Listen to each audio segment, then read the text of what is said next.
बेरोजगारी के चलते शाम को हुई पत्नी से कहासुनी तो पति ने मार दी पत्नी को गोली। उसके बाद खुद को गोली मारकर कर ली जीवन लीला समाप्त। मर्डर और आत्महत्या से फैली इलाके में सनसनी। दरअसल ये घटना मंडी धनौरा थाना इलाके के गांव हलपुरा की है। गांव में निजी सुरक्षा गार्ड किशोरी लाल का परिवार रहता है। उनके बेटे विनय 26 वर्षीय की शादी 6 साल पहले क्षेत्र के गांव पेली तगा में रहने वाले नरेंद्र शर्मा की बेटी आंचल शर्मा 24 वर्षीय के साथ हुई थी।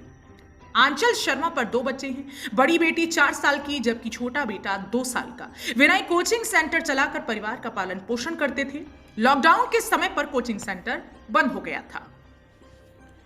पत्नी के पिता भी आए थे घर।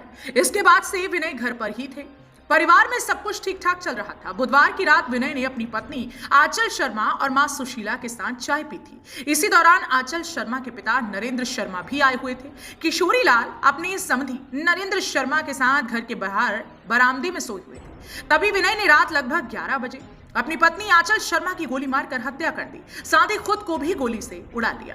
इस घटना में दोनों की मौत हो गई। गोली की आवाज सुनकर सुशीला देवी की आंख खुल गई। गोली की आवाज सुनकर परिजन कमरे की तरफ दौड़े, लेकिन कमरे का दरवाजा बंद था। थोड़ी देर में लोगों की भीड़ जमा हो गई। परिवार के लोगों ने खिड़की से देखा तो विनय और उसकी पत्नी आंचल शर्मा लहूलुहान हालत में बेड पर पड़े थे।